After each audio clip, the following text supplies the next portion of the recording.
Hello, I'm Andrew Thomson in for Michael Serapio. We start with changes coming to hybrid work inside the federal government and the pushback from public sector unions. Starting in September, core civil servants are expected to be in the office a minimum 3 days a week. For most, the rule had been 2 days.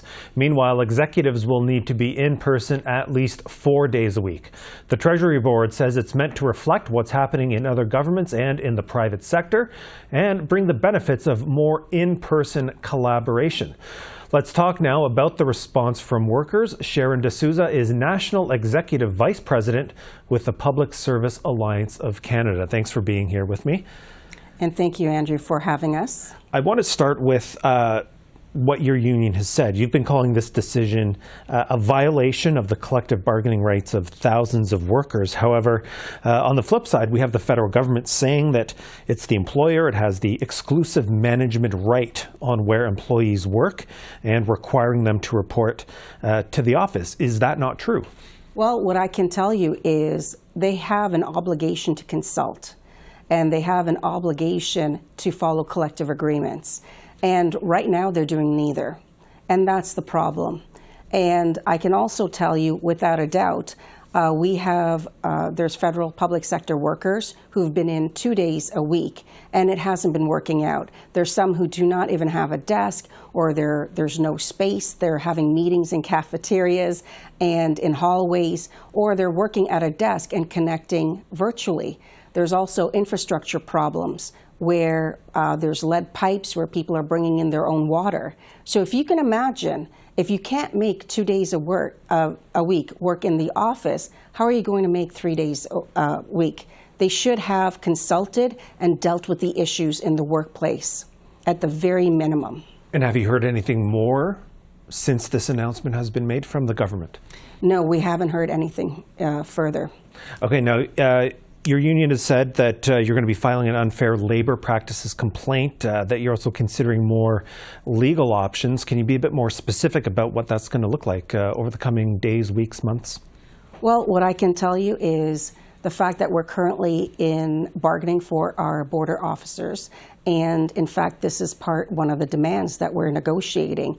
So it was very much a slap in the face to them, the lack of respect, because bargaining should be done at the table amongst the two parties. It shouldn't be unilaterally put in front of the public like this.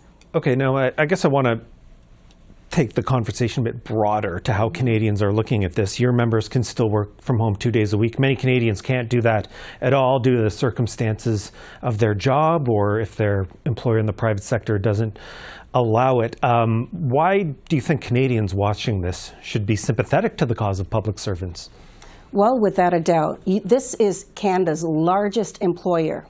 Really, the largest employer that's setting the trend for what work looks like. And we know studies, the data, all provide proof that working from home makes a happier employee, but also makes a more productive employee. The nature of work has changed. And we know without a doubt that this is more effective. So why would you make the decision when we know that being in the office isn't going to be more productive? It's a very archaic ideology to say that a butt in a chair in an office is going to be more productive. And we're not the private sector. We are the public sector. They provide public services. And that's what we need to do, is to provide that service. Okay, I want to ask you as well, though, there are some exceptions noted in that directive for pre-pandemic remote workers, for Indigenous employees whose location is critical to their identity to be able to work from their communities, and people who have permission and live more than 125 kilometers away. And we also know there are some exemptions on a case-by-case basis. So why don't you believe that's a reasonable approach to take? Well, without a doubt, we all know that a cookie-cutter approach doesn't work. We know this. That's why we negotiated language, that they are supposed to be looking at this from a case-by-case basis. And what have they done? They've made a blanket announcement. And now, here we are back again with they're not resolving the issues in the workplace. So now we're going to have to look at various recourse mechanisms to challenge it. And the exemptions, for how long? We know in some cases they said they gave a grace period of a year. That just doesn't cut it with public sector workers. Okay, we'll have to leave it there. We're out of time. Sharon DeSousa, Public Service Alliance of Canada, thank you so much. Thank you.